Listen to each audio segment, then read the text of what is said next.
Hi friends, welcome back to my channel Aishwarya log. ಎಲ್ಲರೂ ಹೇಗಿದ್ದೀರಾ? ಎಲ್ಲರೂ ಚೆನ್ನಾಗಿದ್ದೀರಾ ಅಂದ್ಕೊಂಡಿದ್ದೀನಿ. ಇವತ್ತು ಬೆಳಗ್ಗೆನೇ ಎಳ್ನೀರು ಕುಡಿತಾ ಇದ್ದೀನಿ. ಹಸ್ಬೆಂಡ್ ವಾಕಿಂಗ್ ಹೋಗಿದ್ರು, ಹಾಗಾಗಿ ಎಳ್ನೀರು ತೊಗೊಂಡು ಬಂದಿದ್ರು ನನಗೆ ಪಾಪುಗೆ ಅಂತ ಹೇಳಿ. ನನ್ನ ಮಗಳು ಅಷ್ಟೊತ್ತಿಗೆ ಎದ್ದು ಕಿಚನ್ಗೆ ಹುಡುಕೊಂಡು ಬಂದಿದ್ದಾಳೆ. ಮಾರ್ನಿಂಗು ಟಿಫನ್ಗೆ ಸಬ್ಬಕ್ಕಿ ಇಡ್ಲಿ ಮಾಡ್ಕೊಳ್ಳೋಣ ಅಂತ ಹೇಳಿ ನೈಟೇನೆ ನೆನೆ ಇಟ್ಟಿದ್ದೆ. 1 ಗ್ಲಾಸಷ್ಟು ಇಡ್ಲಿ ರವೆ, 1 ಗ್ಲಾಸಷ್ಟು ನೈಲಾನ್ ಸಬ್ಬಕ್ಕಿ, 1 ಗ್ಲಾಸು ಮೊಸರು ಮತ್ತು ಸ್ವಲ್ಪ ಉಪ್ಪನ್ನ ಹಾಕಿ ನಾನು ನೈಟೇ ಚೆನ್ನಾಗಿ ಮಿಕ್ಸ್ ಮಾಡಿ ಇಟ್ಕೊಂಡಿದ್ದೆ. ನಾವು ನೀರು ಹಾಕಬಾರ್ದು ಮಿಕ್ಸ್ ಮಾಡಬೇಕಾದ್ರೆ. ನಾವು ಬೆಳಗ್ಗೆ ಕನ್ಸಿಸ್ಟೆನ್ಸಿ ನೋಡಿಕೊಂಡು ನೀರನ್ನು ಹಾಕೋಬೇಕಾಗತ್ತೆ. ನಾವು ನೈಟೇ ನೀರು ಹಾಕಿಬಿಟ್ಟು ಕಲಿಸ್ಬಿಟ್ರೆ ಅದು ಚೆನ್ನಾಗಾಗೋದಿಲ್ಲ, ಚೆನ್ನಾಗಿ ಬರೋದಿಲ್ಲ, ಇಡ್ಲಿ ನೀರಾಗಿಬಿಡುತ್ತೆ. ಹಾಗಾಗಿ ಬೆಳಗ್ಗೆ ಕನ್ಸಿಸ್ಟೆನ್ಸಿ ನೋಡಿಕೊಂಡು ನಾವು ನೀರನ್ನು ಹಾಕ್ಕೋಬೇಕು. ನಾನಿಲ್ಲಿ 1 ಚಿಟಿಕೆಯಷ್ಟು ಸೋಡಾ ಮತ್ತು ಕನ್ಸಿಸ್ಟೆನ್ಸಿಗೆ ನೋಡಿಕೊಂಡು ನೀರನ್ನು ಹಾಕ್ಕೊಂಡು ಇವಾಗ ಇಡ್ಲಿ ಪ್ಲೇಟ್ಗೆ ಇಡ್ಲಿ ಹಿಟ್ಟನ್ನ ಹಾಕೋತಾ ಇದ್ದೀನಿ. ನಾರ್ಮಲ್ ಇಡ್ಲಿಗಿಂತ ಈ ಇಡ್ಲಿ ತುಂಬಾ ಟೇಸ್ಟಿಯಾಗಿರುತ್ತೆ, ಹಾಗೆ ಡಿಫ್ರೆಂಟ್ ಆಗಿರುತ್ತೆ. ಮಕ್ಳಿಗಂತೂ ತುಂಬಾ ಇಷ್ಟ ಆಗುತ್ತೆ. ಮಕ್ಕಳು ಲಂಚ್ ಬಾಕ್ಸ್ಗೆ ಹಾಗೆ ಟಿಫನ್ಗೆ ಎಲ್ಲ ತುಂಬಾ ಚೆನ್ನಾಗಿರುತ್ತೆ. ನೀವು ಕೂಡ ಒಮ್ಮೆ ಟ್ರೈ ಮಾಡಿ ನೋಡಿ. ಹಾಗೆ ಒಂದು ಕಡೆ ಹಾಲು ಕಾಯೋದಕ್ಕೆ ಇಟ್ಕೋತಾ ಇದೆ. ಹಸ್ಬೆಂಡ್ಗೆ 1/2 ಲೀಟರ್ ಹಾಲು ತೊಗೊಂಡು ಬನ್ನಿ ಅಂತ ಹೇಳಿದ್ರೆ 1 ಲೀಟರ್ ತೊಗೊಂಡು ಬಂದಿದ್ದಾರೆ. ನನಗೆ ಯೂಸೇ ಆಗಲ್ಲ 1 ಲೀಟರು. ನಾವಿರೋದು ಇಬ್ಬರೇ. ಹಸ್ಬೆಂಡ್ ಕೂಡ ಕಾಫಿ ಕುಡಿಯೋದಿಲ್ಲ, ನಾನು ಒಬ್ಬಳೇ ಕುಡಿಯೋದು. ಹಾಗಾಗಿ ಏನು ಮಾಡೋದು, ಇಷ್ಟೊಂದು ಹಾಲಿದೆ ಅಂದ್ಬಿಟ್ಟು ಯೋಚನೆ ಮಾಡ್ತಾ ಇದೆ. ಒಂದು ಕಡೆ ಇಡ್ಲಿ ಕೂಡ ಆಗಿತ್ತು. ನೋಡಿ ಎಷ್ಟು ಚೆನ್ನಾಗಿ ಬಂದಿದೆ ಇಡ್ಲಿ ಕೂಡ. ತುಂಬಾ ಟೇಸ್ಟ್ ಅಂತೂ ಸಖತ್ತಾಗಿರುತ್ತೆ. ನೀವು ಕೂಡ ಒಮ್ಮೆ ಟ್ರೈ ಮಾಡಿ ನೋಡಿ. ಹಾಗೆ ಒಂದು ಕಡೆ ಚಟ್ನಿ ಕೂಡ ಆಯಿತು. ಇವತ್ತು ಕಡಲೆ ಚಟ್ನಿ ಮಾಡಿಲ್ಲ, ಇವತ್ತು ಕಡಲೆ ಬೀಜನ ಹುರಿದ್ಬಿಟ್ಟು ಚಟ್ನಿನ ಮಾಡಿದ್ದೀನಿ. ಟೇಸ್ಟ್ ಅಂತೂ ತುಂಬಾ ಚೆನ್ನಾಗಿರುತ್ತೆ. ನಾರ್ಮಲ್ ಕಡಲೆ ಚಟ್ನಿಗಿಂತ ಈ ರೀತಿ ಕಡಲೆ ಬೀಜದ ಚಟ್ನಿ ಮಾಡಿದ್ರೆ ತುಂಬಾ ಟೇಸ್ಟ್ ಚೆನ್ನಾಗಿರುತ್ತೆ. ಒಮ್ಮೆ ಟ್ರೈ ಮಾಡಿ ನೋಡಿ. ಹಾಗೆ ಹಸ್ಬೆಂಡ್ ಕೂಡ ಆಫೀಸಿಗೆ ಹೊರಟಿದ್ರು, ಅವ್ರಿಗೂ ಕೂಡ ಟಿಫನ್ ಹಾಕ್ಕೊಟ್ಟೆ. ನನಗೂ ನನ್ನ ಮಗಳಿಗೂ ಈ ಇಡ್ಲಿ ಅಂದರೆ ತುಂಬಾ ಇಷ್ಟ. ಯಾವಾಗಲೂ ರೆಗ್ಯುಲರಾಗಿ ಮಾಡ್ತಾನೆ ಇರ್ತೀನಿ. ನೀವು ಕೂಡ ಒಮ್ಮೆ ಟ್ರೈ ಮಾಡಿ. ಹಸ್ಬೆಂಡ್ನ ಕಳಿಸಿ ಬರೋಷ್ಟೊತ್ತಿಗೆ ಹಾಲೆಲ್ಲ ಉಕ್ಕೋಗ್ಬಿಟ್ಟಿತ್ತು. ಈಗ ಕ್ಲೀನ್ ಮಾಡೋದೇ ಒಂದು ದೊಡ್ಡ ಟಾಸ್ಕು ನನಗೆ.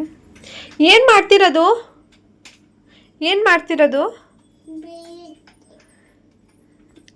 ಟ್ರೈಪಾಡ್ ಸ್ಟ್ಯಾಂಡ್ ರಿಪೇರಿ ಮಾಡಿಕೊಡ್ತೀರಾ ಮಮ್ಮಿಗೆ?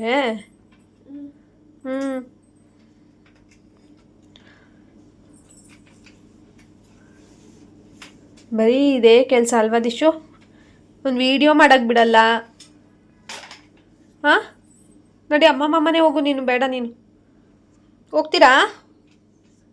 ಅಮ್ಮ ಮನೆ ಹೋಗ್ತೀರಾ? ಇಲ್ಲಿದ್ರೆ ಕಿತಾಪತಿ ಜಾಸ್ತಿ ದಿಶಾನ್ವಿದು. ತರಲೆ? ಯಾರು ತರಲೆ? ದಿಶಾನ್ವಿ ಯಾರಪ್ಪ? ನೀನು ಹೆಸರು ಹೇಳಮ್ಮ. ಹಾಂ, ಜೋರಾಗಿ ಹೇಳಬೇಕು. ನಿನ್ನ ಹೆಸರೇನು ಕಂದ? ನಿನ್ನ ಹೆಸರೇನಮ್ಮ? ಇಲ್ಲಿ ನೋಡಿ, ಇಲ್ಲಿ ಚಿನಿ, ಇಲ್ಲಿ ನೋಡ್ಬೇಕಿಲ್ಲಿ ಬಂಗಾರಿ. ನಿನ್ನ ಹೆಸರು ಹೇಳಿ. ತಾಚಿ. ಯಾವೊಂದು ಹೆಸರಿಟ್ಟ ಅವಳೇ ಒಂದು ಹೆಸರು ಇಟ್ಕೊಂಡಿದ್ದಾಳೆ. ತಾಚಿ ಅಂತೆ ಅವಳ ಹೆಸರು. ತಾಚಿ ಅಲ್ಲ ಕಂದ ನಿಮ್ಮ ಹೆಸರು, ದಿಶಾನ್ವಿ. ಹೇಳು, ದಿಶಾನ್ವಿ. ನಾವು ಸ್ವೀಟಿ ಅಂತ ಕರಿತೀವಿ, ಅದಕ್ಕೆ ಅವಳು ಸ್ವೀಟಿ ಅಂತ ಬರಲ್ವಲ್ಲ ಹೇಳೋದಕ್ಕೆ, ಅದಕ್ಕೆ ತಾಚಿ ಅಂತಾಳೆ. ಅಲ್ಲಮ್ಮ? ತಾಚಿ ಯಾರಮ್ಮ? ತಾಚಿ. ಹಾಯ್ ಮಾಡು. Hi, say hi. ಹಾಗೆ ಕೆಲವೊಂದಿಷ್ಟು ಪ್ರಾಡಕ್ಟ್ಗಳನ್ನ ತುಂಬ ದಿನ ಆಗಿತ್ತು ತರಿಸಿ, ಆದರೆ ಅನ್ಬಾಕ್ಸಿಂಗ್ ಮಾಡಿರಲಿಲ್ಲ, ಹಾಗೆ ಇಟ್ಬಿಟ್ಟಿದ್ದೆ. ಹಾಗಾಗಿ ಫೈನಲಿ ಅನ್ಬಾಕ್ಸ್ ಮಾಡೋಣ ಅಂತ ಹೇಳಿ ಅನ್ಬಾಕ್ಸ್ ಮಾಡ್ತಾಯಿದ್ದೆ. ಕೆಲವೊಂದು ಪ್ರಾಡಕ್ಟ್ಗಳು ಕಿಚನ್ನಿಗೆ ಬೇಕಿತ್ತು, ಹಾಗಾಗಿ ಬೈ ಮಾಡಿದ್ದೆ. ಇದು ಯಾವುದೇ ರೀತಿ ಕೊಲಾಬ್ರೇಷನ್ ಅಲ್ಲ, ನನಗೆ ಪರ್ಸ್ನಲ್ಲಾಗಿ ಮನೆಗೆ ಏನು ಬೇಕಿತ್ತಲ್ಲ ಅದನ್ನು ತೊಗೊಂಡಿದ್ದೀನಿ ಅಷ್ಟೇ. ಇದು ಯಾವುದೇ ರೀತಿ ಕೊಲಾಬ್ರೇಷನ್ ವಿಡಿಯೋ ಅಲ್ಲ. ತುಂಬ ದಿನದಿಂದ ಅನ್ಕೋತಾ ಇದ್ದೆ ಈ ರೀತಿ ಪುಟ್ಟದಾಗಿರೋ ಆನೆಗಳನ್ನ ತೊಗೋಬೇಕು, ದೇವ್ರ ಮನೆಯಲ್ಲಿ ಇಡೋದಕ್ಕೆ ತುಂಬಾ ಚೆನ್ನಾಗಿ ಕಾಣಿಸುತ್ತೆ. ಬೇರೆ ಕಡೆ ಎಲ್ಲ ಹೋದಾಗ ಶಾಪ್ಗಳಿಗೆ ಕೇಳ್ತಾ ಇದ್ದೆ, ತುಂಬ ರೇಟ್ ಜಾಸ್ತಿ ಹೇಳ್ತಾಯಿದ್ರು. ಹಾಗಾಗಿ ಸರ್ಚ್ ಮಾಡ್ತಾಯಿದ್ದೆ ಆನ್ಲೈನಲ್ಲಿ, ತುಂಬ ವರ್ತ್ ಪ್ರೈಸಲ್ಲಿ ಸಿಕ್ತು, ಹಾಗಾಗಿ ಬುಕ್ ಮಾಡಿಕೊಂಡೆ. ತುಂಬಾ ಚೆನ್ನಾಗಿದೆ. ಈಗ ದೀಪಾವಳಿ ಆಫರ್ಸ್ ಎಲ್ಲ ನಡೀತಾ ಇತ್ತಲ್ವ, ಹಾಗಾಗಿ ತೊಗೊಂಡೆ ಅಷ್ಟೇ. ನೆಕ್ಸ್ಟ್ ನಾನು ಜೂಟ್ ಬ್ಯಾಸ್ಕೆಟ್ನ ಬುಕ್ ಮಾಡಿದ್ದೆ. ತುಂಬಾ ಚೆನ್ನಾಗಿದೆ, ಕ್ವಾಲಿಟಿ ಕೂಡ ಹಾಗೆ ಡಿಸೈನ್ ಕೂಡ ನಂಗೆ ತುಂಬಾ ಇಷ್ಟ ಆಯಿತು. ಕ್ವಾಲಿಟಿ ಕೂಡ ತುಂಬಾ ಚೆನ್ನಾಗಿದೆ. ಹಾಗೆ ಕಿಚನ್ಗೆ ಬೆಳ್ಳುಳ್ಳಿ ಸ್ಟೋರ್ ಮಾಡ್ಕೊಳ್ಳೋದಕ್ಕೆ, ಹಾಗೆ ಚಿಕ್ಕ ಪುಟ್ಟ ಐಟಮ್ಗಳನ್ನ ಸ್ಟೋರ್ ಮಾಡಿ ಇಟ್ಕೊಳ್ಳೋದಕ್ಕೆ ತುಂಬಾ ಚೆನ್ನಾಗಿದೆ. ಕ್ವಾಲಿಟಿ ವೈಸ್ ಅಂತೂ ಮಾತಾಡೋ ಹೋಗಿಲ್ಲ, ತುಂಬಾ ಇಷ್ಟ ಆಯಿತು ನನಗೆ. ನನ್ನ ಮಗಳಿಗೆ ಈ ಥರದ್ದೆಲ್ಲ ತುಂಬಾ ಇಷ್ಟ, ನೋಡಿದ್ರೆ ಖುಷಿ ಪಡ್ತಾಳೆ. ಹಾಗಾಗಿ ಕಿಚನ್ನಲ್ಲಿ ಇಟ್ಕೊಂಡ್ರೆ ಅವಳಿಗೆ ಖುಷಿ ಆಗುತ್ತೆ ಅಂತ ಹೇಳಿ ಈ ಥರದ್ದೆಲ್ಲ ಬುಕ್ ಮಾಡಿದ್ದೆ. ತುಂಬಾ ಚೆನ್ನಾಗಿದೆ ನೋಡಿ, ಎಷ್ಟು ಕ್ಯೂಟ್ ಆಗಿದೆ ಅಂತ ಹೇಳಿ. ಇದರಲ್ಲೇ 2 ಕಲರ್ನ ಬುಕ್ ಮಾಡ್ಕೊಂಡಿದ್ದೆ ನಾನು. ಅದರಲ್ಲೇ ಇದು ಒಂದು ಕಲರ್ನ ಬುಕ್ ಮಾಡ್ಕೊಂಡಿದ್ದೆ. ಕ್ವಾಲಿಟಿ ವೈಸ್ ಇದು ಕೂಡ ತುಂಬಾ ಚೆನ್ನಾಗಿತ್ತು. ತುಂಬಾ ಕಲರ್ಸ್ ಅವೈಲಬಲ್ ಇದೆ. ನಿಮಗೆ ಯಾವ ಕಲರ್ ಬೇಕೋ ಆ ಕಲರ್ನ ನೋಡ್ಕೊಂಡು ತೊಗೋಬೋದು. ನನಗೆ ಈ ಕಲರ್ ಇಷ್ಟ ಆಯಿತು ಅಂತ ಹೇಳಿ ಈ ಕಲರ್ನ ತಗೊಂಡೆ. ನೆಕ್ಸ್ಟ್ ನಾನು ಈ ರೀತಿ ಪೇಸ್ಟ್ ಹಾಕ್ಕೊಳ್ಳೋದಕ್ಕೆ ಮತ್ತು ಬ್ರಷ್ಷು ಮತ್ತು ಸೋಪ್ ಹಾಕ್ಕೊಳ್ಳೋದಕ್ಕೆ ಈ ಥರ ಬಾಕ್ಸ್ಗಳನ್ನ ಬುಕ್ ಮಾಡ್ಕೊಂಡಿದ್ದೆ. ನಾವೆಲ್ಲಾದರೂ ಔಟಿಂಗ್ ಹೋಗಬೇಕಾದ್ರೆ ಹಾಗೆ ಟ್ರಿಪ್ಗೆ ಹೋಗಬೇಕಾದ್ರೆ ಈ ರೀತಿ ಬಾಕ್ಸ್ಗಳು ತುಂಬಾ ಯೂಸ್ ಆಗುತ್ತೆ. ನಾವು ಕೆಲವೊಂದು ಸರಿ ಏನು ಮಾಡಿಬಿಡ್ತೀವಿ, ಕವರಲ್ಲಿ ಹಾಕ್ಕೊಂಡು ಹೋಗ್ಬಿಡ್ತೀವಿ. ಆಗ ಬ್ಯಾಗಲ್ಲಿ ಇಟ್ಕೊಂಡಾಗ ಅದು ಫುಲ್ಲು ಗಲೀಜಾಗಿಬಿಡುತ್ತೆ ಆ ಬ್ಯಾಗೆಲ್ಲ. ಹಾಗಾಗಿ ಈ ರೀತಿ ಒಂದು ಬಾಕ್ಸ್ಗಳಿದ್ರೆ ನೀಟಾಗಿ ಒಂದು ಕಡೆ ಇಟ್ಕೊಂಡು ಹೋದಾಗ ಬೇಗನೂ ಸಿಗುತ್ತೆ, ಹಾಗೆ ಬ್ಯಾಗೆಲ್ಲ ಗಲೀಜು ಆಗೋದಿಲ್ಲ. ಇದು ಸೆಟ್ಟು ಪ್ಯಾಕ್ ಆಫ್ 2 ಬರುತ್ತೆ. ತುಂಬಾ ಚೆನ್ನಾಗಿದೆ, ಕ್ವಾಲಿಟಿ ಕೂಡ ತುಂಬಾ ಚೆನ್ನಾಗಿತ್ತು, ಹಾಗಾಗಿ ತೊಗೊಂಡೆ. ಇವಾಗ ನಾನು ಕಿಚನ್ಗೆ ಅಂತ ಹೇಳಿ ಈ ರೀತಿ ಆಯಿಲ್ ಹಾಕುವಂತಹ ಬಾಟಲ್ಗಳು ಬೇಕಿತ್ತು. ತುಂಬ ದಿನದಿಂದ ಅನ್ಕೋತಾ ಇದೆ ತೊಗೋಬೇಕು ಅಂತ. ಒಂದು ಹಳೇದಿತ್ತು, ಬಟ್ ಅದೆಲ್ಲ ಹೊಡೆದೋಯ್ತು ಮನೆ ಶಿಫ್ಟ್ ಮಾಡಬೇಕಾದ್ರೆ. ಹಾಗಾಗಿ ಇದು ಕಾಂಬೋ ಆಫರಲ್ಲಿತ್ತು, ಬೈ 1 ಗೆಟ್ 1 ಥರ. ಹಾಗಾಗಿ 2 ಬುಕ್ ಮಾಡ್ಕೊಂಡಿದ್ದೆ. ಇದು ಕೂಡ ಕ್ವಾಲಿಟಿ ತುಂಬಾ ಚೆನ್ನಾಗಿದೆ. ನಾವು ದೋಸೆ ಚಪಾತಿ ಎಲ್ಲ ಮಾಡಿದಾಗ ಆಯಿಲ್ ಹಾಕೋದಕ್ಕೆ ತುಂಬಾ ಯೂಸ್ ಆಗುತ್ತೆ. ನೋಡಿ ಎಷ್ಟು ಚೆನ್ನಾಗಿ ಪ್ಯಾಕ್ ಮಾಡಿಕೊಟ್ಟಿದ್ದಾರೆ ಅಂತ, ಒಂಚೂರು ಕೂಡ ಡ್ಯಾಮೇಜ್ ಆಗಿಲ್ಲ ಇದು. ಹಾಗೆ ಈ ಥರ 2 ಕ್ಯಾಪ್ಗಳನ್ನ ಕೊಟ್ಟಿದ್ದಾರೆ, ಲಿಡ್ ಥರ ಕ್ಲೋಸ್ ಮಾಡ್ಕೊಳ್ಳೋದು. ಈ ಥರ ನಾವು ಇದರಿಂದ ಆಯಿಲ್ ಹಾಕೋದ್ರಿಂದ ಸೋರೋದಿಲ್ಲ, ಅಡುಗೆ ಮನೆಯೆಲ್ಲ ಗಲೀಜಾಗೋದಿಲ್ಲ. ನಾವು ಒಂದು ಬಟ್ಲನ್ನ ಇಟ್ಕೊಂಡು ನಾವು ಆಯಿಲ್ನ ಹಾಕೋತಾ ಇರ್ತೀವಿ, ಅದು ಅಡುಗೆ ಮನೆ ತುಂಬ ಸ್ಪ್ರೆಡ್ ಆಗಿಬಿಟ್ಟಿರುತ್ತೆ. ಕೆಲವೊಂದು ಸರಿ ಮಿಸ್ಸಾಗಿ ಕೈ ತಗ್ಲಿಸೋದು ಆ ಥರ ಎಲ್ಲ ಆಗುತ್ತೆ. ಅದಕ್ಕೆ ಇದು ಬೆಸ್ಟ್ ಅಂತಲೇ ಹೇಳ್ಬೋದು. ಹಾಗೆ ಇದಕ್ಕೆ ಈ ಥರ ಆಯಿಲ್ ಹಾಕೋದಕ್ಕೆ ಬಾಟಲ್ಗೆ ಅಂದ್ಬಿಟ್ಟು ಈ ರೀತಿ ಕೊಟ್ಟಿದ್ದಾರೆ. ಕ್ವಾಲಿಟಿ ವೈಸ್ ಅಂತೂ ತುಂಬಾ ಚೆನ್ನಾಗಿದೆ. ನೆಕ್ಸ್ಟ್ ಇವಾಗ ಈ ಥರ ವುಡನ್ದು ರ್ಯಾಕ್ನ ತರಿಸ್ಕೊಂಡಿದ್ದೆ, ಏನಾದರೂ ಸ್ಪೈಸಸ್ ಬಾಕ್ಸ್ ಏನಾದರೂ ಇಡೋದಕ್ಕಾಗತ್ತೆ ಅಂತ ಹೇಳಿ. ನಮ್ಮ ಕಿಚನಲ್ಲಿ ಜಾಸ್ತಿ ಸ್ಪೇಸ್ ಇಲ್ಲ, ಹಾಗಾಗಿ ಈ ರೀತಿ ಸ್ಟ್ಯಾಂಡ್ನ ತರಿಸ್ಕೊಂಡಿದ್ದೆ ನಾನು. ತುಂಬ ದಿನದಿಂದ ಅನ್ಕೋತಾ ಇದೆ ಇದನ್ನು ತರಿಸ್ಕೋಬೇಕು ಅಂತ ಹೇಳಿ. ಫೈನಲಿ ತರಿಸ್ಕೊಂಡೆ. ಇದು ಜಸ್ಟು 400 ಸಮಥಿಂಗ್ ಇರಬೇಕು ಅಂತ ಅನಿಸುತ್ತೆ. ಕ್ವಾಲಿಟಿ ಕೂಡ ತುಂಬಾ ಚೆನ್ನಾಗಿದೆ. ಇದ್ರದ್ದು ಲಿಂಕ್ ಬೇಕಾದರೆ ನಾನು ಡಿಸ್ಕ್ರಿಪ್ಷನಲ್ಲಿ ಹಾಕಿರ್ತೀನಿ, ಹೋಗಿ ಚೆಕ್ ಮಾಡಿ. ಕ್ವಾಲಿಟಿ ವೈಸ್ ತುಂಬಾ ಚೆನ್ನಾಗಿದೆ. ಇದನ್ನು ಫಿಕ್ಸ್ ಮಾಡ್ಕೋಬೇಕು ನಾವು. ಫಿಕ್ಸ್ ಮಾಡಿದ್ಮೇಲೆ ಯಾವ ರೀತಿ ಇದೆ ಅಂತ ತೋರಿಸ್ತೀನಿ ನಾನು. ನೋಡಿ, ಫಿಕ್ಸ್ ಮಾಡಿದ್ಮೇಲೆ ಈ ರೀತಿ ಕಾಣ್ತಾ ಇದೆ. ತುಂಬ ಲುಕ್ ಬಂದಿದೆ ಅಂತಲೇ ಹೇಳ್ಬೋದು ಕಿಚನ್ಗೆ. ಕ್ವಾಲಿಟಿ ಕೂಡ ತುಂಬಾ ಚೆನ್ನಾಗಿದೆ. ನೀವು ಕೂಡ ಬೈ ಮಾಡ್ಕೊಳ್ಳಿ ಯಾವುದಾದ್ರು ಪ್ರಾಡಕ್ಟ್ ಬೇಕು ಅಂದರೆ. ನಾನು ಪಾಪುಗೆ ಸ್ನಾನಕ್ಕೆ ಬಾತಿಂಗ್ ಪೌಡರ್ ಮಾಡೋಣ ಅಂತ ಹೇಳಿ ರೆಡಿ ಮಾಡ್ಕೋತಾ ಇದ್ದೆ. ನಾನು ಹೆಸರು ಕಾಳು ಮತ್ತು ಕಡಲೆಬೇಳೆನ ಸಮ ಪ್ರಮಾಣದಲ್ಲಿ ತೊಗೊಂಡಿದ್ದೀನಿ, ಮತ್ತು 1 ಸ್ಪೂನಷ್ಟು ಮೆಂತ್ಯನ ಹಾಕ್ಕೊಂಡು 3 ದಿನ ನಾನು ಇದನ್ನು ಚೆನ್ನಾಗಿ ಒಣಗಿಸ್ಕೊಂಡಿದ್ದೀನಿ ಬಿಸಿಲಲ್ಲಿ.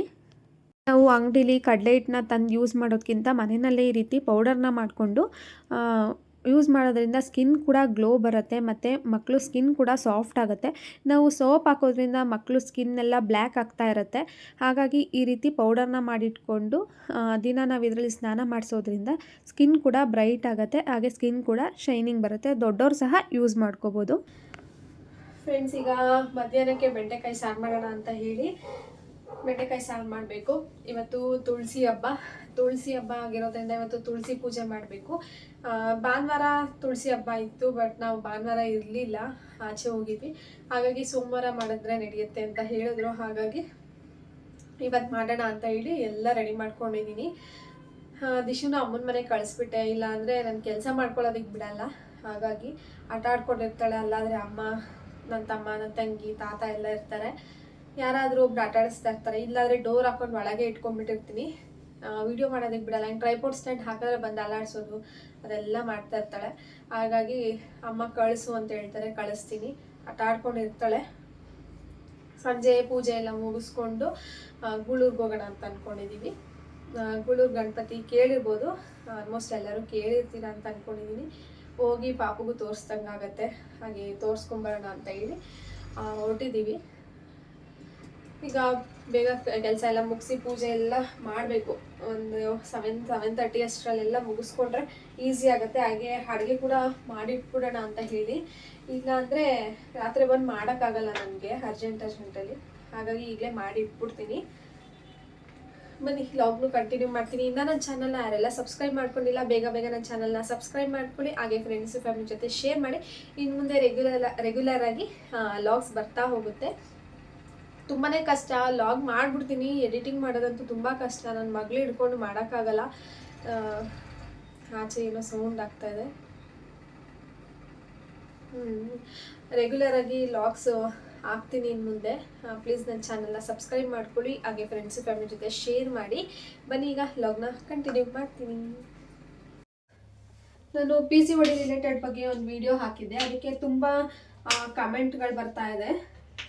ಅದಕ್ಕೆ ರಿಪ್ಲೈ ಮಾಡೋದಕ್ಕೆ ಆಗ್ತಾಯಿಲ್ಲ. ಒಂದು ವಿಡಿಯೋ ಮಾಡೋಣ ಅಂತ ಅನ್ಕೋತೀನಿ, ಬಟ್ ವಿಡಿಯೋ ಮಾಡೋದಕ್ಕೆ ಆಗ್ತಾಯಿಲ್ಲ. ವಿಡಿಯೋ ಮಾಡಿ ಹಾಕ್ತೀನಿ ಸದ್ಯದರಲ್ಲೇ. ನಮ್ಮ ದಿಶು ಇಲ್ಲ ಅಂತಂದರೆ ಎಷ್ಟು ಕೆಲಸಗಳು ಆಗತ್ತೆ ಅಂತಂದರೆ, ಮನೇಲಿ ಅವಳಿಗೆ ಅಲ್ಲಿ ಹತ್ತೋದು ಇಲ್ಲಿ ಇಳಿಯೋದು ಬರೀ ಇದೇ ಕೆಲಸ ಮಾಡ್ಕೊಂಡಿರ್ತಾಳೆ. ಅವಾಗಲೂ ಅವಳನ್ನ ನೋಡ್ಕೊಂಡಿರೋದೇ ಆಗತ್ತೆ. ಅವಳು ಸಂಜೆ ಹಾಗೆ ಕರ್ಕೊಂಡು ಹೋಗ್ತೀವಿ ಅಮ್ಮನ ಮನೆಯಿಂದ ದೇವಸ್ಥಾನಕ್ಕೆ.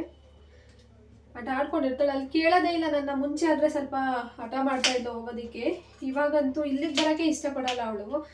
ಅಷ್ಟು ಆರಾಮಾಗಿ ಆಟ ಆಡ್ಕೊಂಡು ಕಂಫರ್ಟಬಲ್ ಆಗಿರ್ತಾಳೆ. ಅಮ್ಮ ಟೈಮ್ಗೆ ಅವಳಿಗೆ ಏನು ಫುಡ್ಡು ಸ್ನ್ಯಾಕ್ಸು ಎಲ್ಲ ಕೊಡ್ತಾ ಇರ್ತಾರೆ.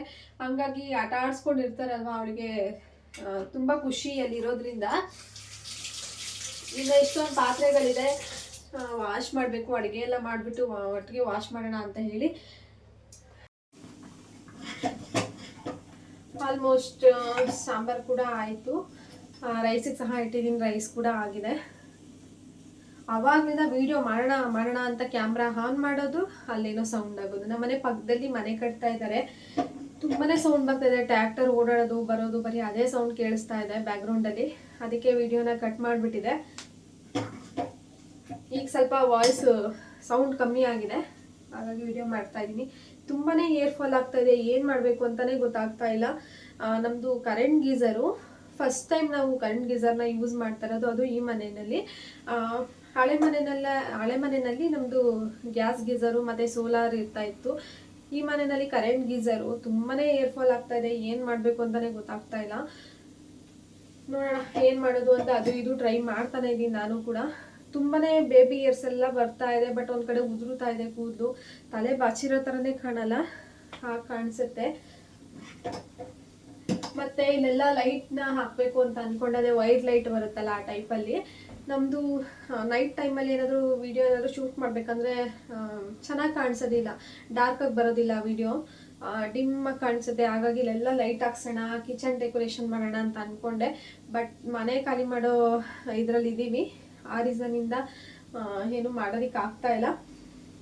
ನನಗೆ ಕಿಚನ್ ಡೆಕೋರೇಟ್ ಮಾಡೋದು ಮತ್ತು ಮನೆ ಡೆಕೋರೇಟ್ ಮಾಡೋದು ಅಂದರೆ ತುಂಬಾ ಇಷ್ಟ. ಹಾಗಾಗಿ ಮಾಡೋಣ ಅಂದ್ಕೊಂಡೆ, ಬಟ್ ಬೇರೆ ಮನೆಗೆ ಹೋದ್ಮೇಲೆ ಮಾಡೋದಾ ಇಲ್ಲ ಇಲ್ಲೇ ಇರೋ ಪರಿಸ್ಥಿತಿ ಬಂದರೆ ಖಂಡಿತವಾಗ್ಲೂ ಮಾಡ್ತೀನಿ. ಕೆಲವೊಂದಷ್ಟು ಜನ ಅನ್ಕೋತಾರೆ ತುಂಬ ದುಡ್ಡು ಖರ್ಚು ಮಾಡ್ತೀನಿ ನಾನು ಅಂಥೇಳಿ. ತುಂಬ ಏನು ನಾನು ದುಡ್ಡು ಯಾವಾಗೂ ಖರ್ಚು ಮಾಡಿಲ್ಲ. ಮನೆಗೆ ಏನು ಬೇಕೋ ಅಷ್ಟೇ ನಾನು ಖರ್ಚು ಮಾಡೋದು. ತುಂಬ ಜನ ಅನ್ಕೋತಾರೆ, ಅಂದ್ಕೊಳ್ಳೋರ್ಗೇನು ಮಾಡೋದಕ್ಕಾಗಲ್ಲ ಅಲ್ವಾ. ಹಾಗಾಗಿ ನಮ್ಮ ಖುಷಿ ನಮಗೆ ಇಂಪಾರ್ಟೆಂಟು. ಬೇರೆಯವ್ರು ಸಾವಿರ ಹೇಳ್ತಾರೆ, ನಾವು ಅವ್ರ ಮಾತೆಲ್ಲ ಕೇಳೋದಕ್ಕಾಗಲ್ಲ. ಮತ್ತೆ ಸೌಂಡ್ ಸ್ಟಾರ್ಟ್ ಆಯಿತು. ವಿಡಿಯೋ ಅಂತ ಕಂಟಿನ್ಯೂ ಮಾಡೋಕ್ಕಾಗ್ತಾ ಇಲ್ಲ. ಬನ್ನಿ ವಿಡಿಯೋನ ಕಂಟಿನ್ಯೂ ಮಾಡ್ತೀನಿ. ಈಗ ಮಾತಾಡ್ತಾ ಇದ್ರೆ ವಿಡಿಯೋ ಅಂತ ನಾನು ಕಂಟಿನ್ಯೂ ಮಾಡೋಕ್ಕಾಗಲ್ಲ. ಬನ್ನಿ ಈವ್ನಿಂಗಿಂದ ಲಾಗ್ನ ನಾನು ಕಂಟಿನ್ಯೂ ಮಾಡ್ತೀನಿ. ಮತ್ತೆ ಈವ್ನಿಂಗಿಂದ ಲಾಗ್ನ ಕಂಟಿನ್ಯೂ ಮಾಡ್ತಾ ಇದ್ದೀನಿ. ತುಳಸಿ ಪೂಜೆ ಮಾಡಬೇಕಲ್ವ, ಹಾಗಾಗಿ ನೆಲ್ಲಿಕಾಯಿ ದೀಪನ ರೆಡಿ ಮಾಡ್ಕೋತಾ ಇದ್ದೀನಿ. ನಾನು ಪ್ರತಿ ವರ್ಷವೂ ನೆಲ್ಲಿಕಾಯಿ ದೀಪ ಹಚ್ತಾ ಇರಲಿಲ್ಲ. ತುಳಸಿ ಹಬ್ಬದ ದಿನ ನನಗೆ ಗೊತ್ತಿರಲಿಲ್ಲ ನೆಲ್ಲಿಕಾಯಿ ದೀಪ ಹಚ್ಚಬೇಕು ಅಂತ ಹೇಳಿ. ನನಗೆ ಯಾರೂ ಸಹ ಹೇಳಿರಲಿಲ್ಲ. ನಾನು ಈ ವರ್ಷ ಮಾತ್ರ ನೆಲ್ಲಿಕಾಯಿ ದೀಪ ಹಚ್ಚೋಣ ಅಂತ ಹೇಳಿ ಹಚ್ತಾ ಇದ್ದೀನಿ. ಈ ವರ್ಷ ನನಗೆ 2-3 ಜನ ಹೇಳಿದ್ರು, ಈ ರೀತಿ ನೆಲ್ಲಿಕಾಯಿ ದೀಪ ಹಚ್ಚೋದ್ರಿಂದ ಒಳ್ಳೆಯದಾಗತ್ತೆ ಅಂತ ಹೇಳಿ. ಹಾಗಾಗಿ ಈ ವರ್ಷ ನೆಲ್ಲಿಕಾಯಿ ದೀಪನ ಹಚ್ಚಿದ್ದೀನಿ ನಾನು. ಹಾಗೆ ನಮ್ಮನೇಲಿ ಈ ಥರ ಸಿಂಪಲ್ಲಾಗಿ ತುಳಸಿ ಪೂಜೆನ ಮಾಡಿದೆ. ಕೆಲವೊಂದು ಕ್ಲಿಪ್ಪಿಂಗ್ಸ್ಗಳಿತ್ತು, ಅದು ಮಿಸ್ ಆಗಿಬಿಟ್ಟಿದೆ, ಡಿಲೀಟ್ ಆಗಿದೆ ಫೋನಿಂದ. ಹೇಗೆ ಡಿಲೀಟ್ ಆಯಿತು ಅಂತ ಗೊತ್ತಿಲ್ಲ. ಫೈನಲಾಗಿ ಈ ಥರ ಪೂಜೆ ಮಾಡಿದ್ದೀನಿ ನಾನು ಸಿಂಪಲ್ಲಾಗಿ. ಹಾಗೆ ಪೂಜೆ ಎಲ್ಲ ಮುಗಿಸ್ಕೊಂಡು ನಾವು ಗೂಳೂರಿಗೆ ಹೋಗೋಣ ಅಂತ ಹೊರಟ್ವಿ. ರೋಡ್ ತುಂಬ ಲೈಟಿಂಗ್ಸ್ ಹಾಕಿದ್ರು, ತುಂಬಾ ಚೆನ್ನಾಗಿರುತ್ತೆ ಗೂಳೂರು. ಲಾಸ್ಟ್ ಇಯರ್ ಸಹ ಬಂದಿದ್ವಿ. ಲಾಸ್ಟ್ ಇಯರ್ ನಮ್ಮ ಪಾಪು ಚಿಕ್ಕವಳಿದ್ಲು, ಈ ವರ್ಷ ಸ್ವಲ್ಪ ದೊಡ್ಡವಳಾಗಿದ್ದಾಳೆ. ಎಲ್ಲ ನೋಡಿದ್ರೆ ಅರ್ಥ ಆಗುತ್ತೆ ಅವಳಿಗೆ ಅಂತ ಹೇಳಿ ಕರ್ಕೊಂಡು ಬಂದ್ವಿ. ಗೂಳೂರು ಗಣಪತಿ ಅಂತ ಹೇಳಿದ್ರೆ ಸುತ್ತಮುತ್ತ ಇಲ್ಲಿ ತುಮಕೂರು ಸುತ್ತಮುತ್ತ ಯಾರಿರ್ತಾರಲ್ಲ ಅವ್ರಿಗೆ ಚೆನ್ನಾಗಿ ಗೊತ್ತಿರುತ್ತೆ. ತುಂಬಾ ದೊಡ್ಡ ಗಣಪತಿ ಅಂತಲೇ ಹೇಳ್ಬೋದು. ನಾನಿಲ್ಲಿಗೆ ಸೆಕೆಂಡ್ ಟೈಮ್ ಬರ್ತಾ ಇರೋದು. ಗಣಪತಿನ ಇಲ್ಲೇ ದೇವಸ್ಥಾನದಲ್ಲೇ ಮಾಡಿ ಅಲ್ಲೇ ಪ್ರತಿಷ್ಠಾಪನೆ ಮಾಡಿ ಅಲ್ಲೇ ಪೂಜೆ ಕೂಡ ಮಾಡ್ತಾರೆ. ಇದು ದೀಪಾವಳಿ ದಿನ ಪೂಜೆ ಮಾಡುವಂತಹದ್ದು. ನಾವು ನಾರ್ಮಲಾಗಿ ಗಣಪತಿ ಹಬ್ಬದ ದಿನ ಗಣೇಶನ್ನ ಪೂಜೆ ಮಾಡ್ತೀವಿ, ಇಲ್ಲಿ ದೀಪಾವಳಿ ದಿನ ಮಾಡ್ತಾರೆ. ಹಾಗಾಗಿ ತುಂಬಾ ಫೇಮಸ್ಸು ಗೂಳೂರು ಗಣೇಶ ಅಂತ ಹೇಳಿದ್ರೆ. ತುಂಬ ಬೇರೆ ಬೇರೆ ಊರುಗಳಿಂದ ಬರ್ತಾರೆ. ಹಾಗೆ ತುಂಬ ಜನ ಬಂದಿರ್ತಾರೆ. ನಾವು ಹೋಗಿದ್ದು ಹಬ್ಬ ಎಲ್ಲ ಆದಮೇಲಲ್ವ, ಹಾಗಾಗಿ ತುಂಬ ಜನ ಇರಲಿಲ್ಲ, ಕಮ್ಮಿ ಜನ ಇದ್ದರು. ಹಾಗಾಗಿ ಈಸಿಯಾಗಿ ದರ್ಶನ ಆಯಿತು. ತುಂಬ ಜನ ಇರ್ತಾರೆ ಕೆಲವೊಂದು ಟೈಮಲ್ಲಿ. ಹಾಗೆ ಗಣಪತಿ ಎಲ್ಲ ನೋಡಿಕೊಂಡು ಆಚೆ ಬಂದ್ವಿ. ಹಾಗೆ ಇಲ್ಲಿ ದೃಶ್ಯಾವಳಿ ಇಟ್ಟಿದ್ದರು, ಪ್ರೋಗ್ರಾಮ್ ಥರ. ದೃಶ್ಯಾವಳಿ ಅಂತ ಹೇಳಿದ್ರೆ ನಾವು ಡ್ರಾಮಾ ಸೀನ್ಸಲ್ಲೆಲ್ಲ ನೋಡ್ತೀವಲ್ಲ, ಆ ಥರ ಇದು ಒಂದು 10 ಮಿನಿಟ್ಸು ಶೋ ಅಷ್ಟೇ. ಮಕ್ಕಳಿಗೆಲ್ಲ ಇದೆಲ್ಲ ನೋಡೋದಕ್ಕೆ ತುಂಬಾ ಇಷ್ಟಪಡ್ತಾರೆ. ಹಾಗೆ ತುಂಬಾ ಚೆನ್ನಾಗಿತ್ತು. ಒಂದು 10 ನಿಮಿಷದ್ದು ಅಷ್ಟೇ ಇದು ಶೋ. ಹೋದರೆ ಮಿಸ್ ಮಾಡಬೇಡಿ, ಖಂಡಿತವಾಗ್ಲೂ ನೋಡಿ, ತುಂಬಾ ಚೆನ್ನಾಗಿದೆ.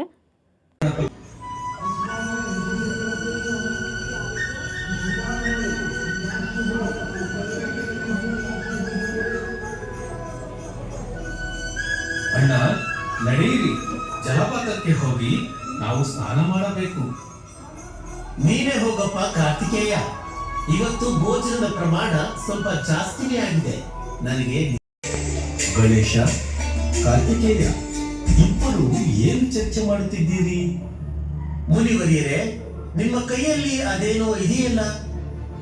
ಅಣ್ಣ, ನಾರಾಯಣ ನಾರಾಯಣ. ಹಾಗೆ ನನ್ನ ಮಗಳಿಗೆ ಬಾಲ್ ಕೇಳಿದ್ಲು, ಬಾಲ್ ಕೊಡಿಸ್ಕೊಂಡು ಹಾಗೆ ಬರ್ತಾ ಪಾನಿಪುರಿ ತಿಂದ್ಕೊಂಡು ಬಂದ್ವಿ. ಈ ಲಾಗ್ನ ಇಲ್ಲಿಗೆ ಎಂಡ್ ಮಾಡ್ತೀನಿ. ನಾನು ಸಿಗ್ತೀನಿ ನೆಕ್ಸ್ಟ್ ವೀಡಿಯೋದಲ್ಲಿ. ಇನ್ನು ನನ್ನ ಚಾನಲ್ನ ಯಾರೆಲ್ಲ ಸಬ್ಸ್ಕ್ರೈಬ್ ಆಗಿಲ್ಲ, ಸಬ್ಸ್ಕ್ರೈಬ್ ಮಾಡ್ಕೊಳ್ಳಿ. ಹಾಗೆ ಫ್ರೆಂಡ್ಸು ಫ್ಯಾಮಿಲಿ ಜೊತೆ ಶೇರ್ ಮಾಡಿ. ಬಾಯ್.